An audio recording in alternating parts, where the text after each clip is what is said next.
Bonjour à tous et bienvenue sur notre chaîne. Aujourd'hui, nous allons plonger au cœur de l'une des histoires les plus touchantes et les plus puissantes jamais racontées. Une histoire qui a changé le cours de l'humanité. La naissance de Jésus-Christ. Installez-vous confortablement et laissez-vous transporter il y a plus de 2000 ans, dans la petite ville de Bethléem. Tout commence à une époque de grande agitation. L'empereur romain, César Auguste, ordonne un recensement de tout son empire. Chacun doit retourner dans sa ville d'origine pour se faire enregistrer. Pour un jeune couple de Nazareth, en Galilée, cela signifie un long et pénible voyage. Il s'agit de Joseph, un charpentier descendant du roi David, et de sa fiancée, Marie. Imaginez leur situation. Marie est sur le point d'accoucher, et ce n'est pas une grossesse ordinaire.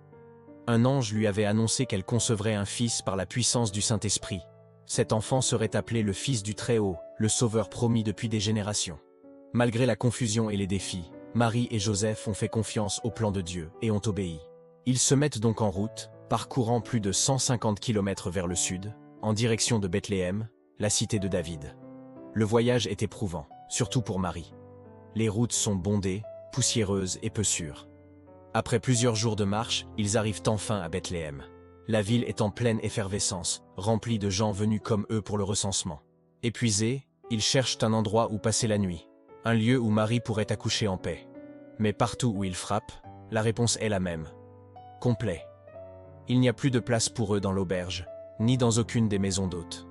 Chaque porte se referme. Pouvez-vous imaginer leur angoisse?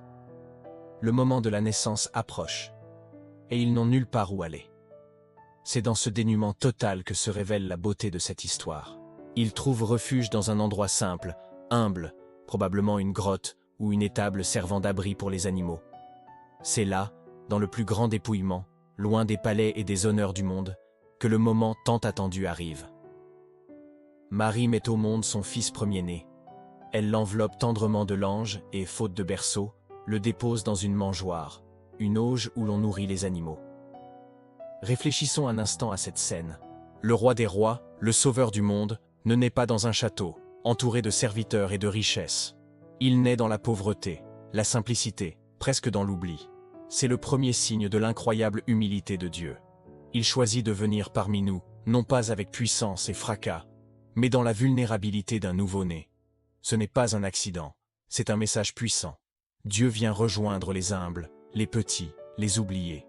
Pendant que ce miracle silencieux se déroule dans l'étable, quelque chose d'extraordinaire se passe dans les collines environnantes.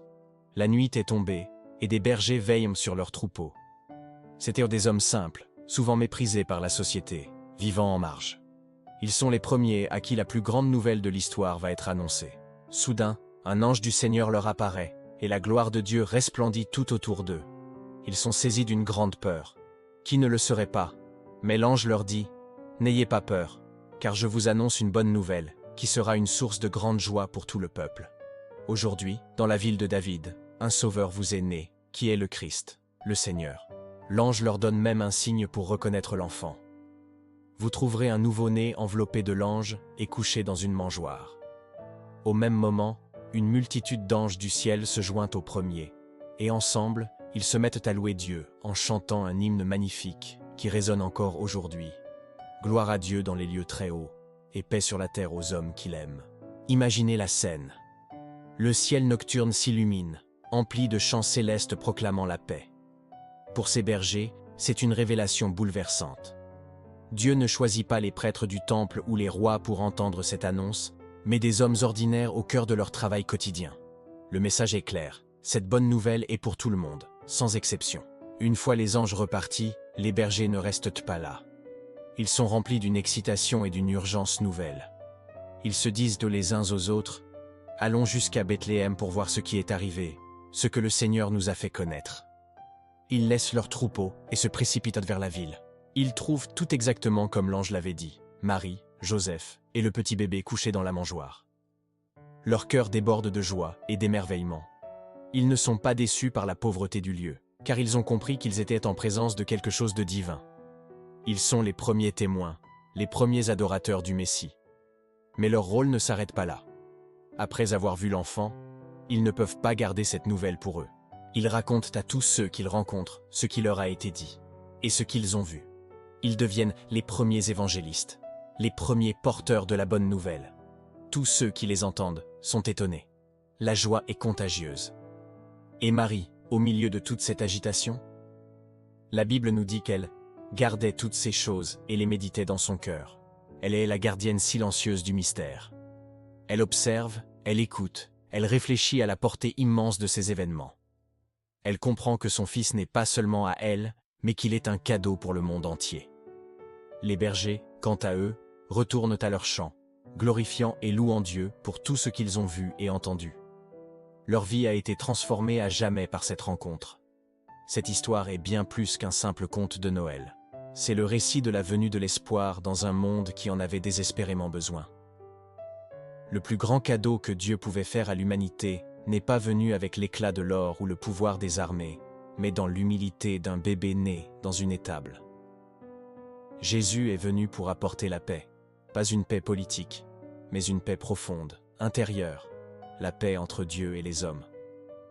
Aujourd'hui encore, ce message résonne avec force.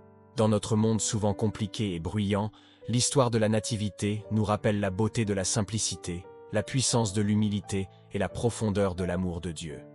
Elle nous invite à faire de la place dans nos cœurs, même s'ils semblent trop encombrés, pour accueillir ce cadeau de paix et d'espérance. Merci d'avoir partagé ce moment avec nous. Si cette histoire vous a touché, n'hésitez pas à aimer la vidéo et à la partager autour de vous. Et pour ne rien manquer de nos prochaines explorations, pensez à vous abonner à la chaîne. À très bientôt.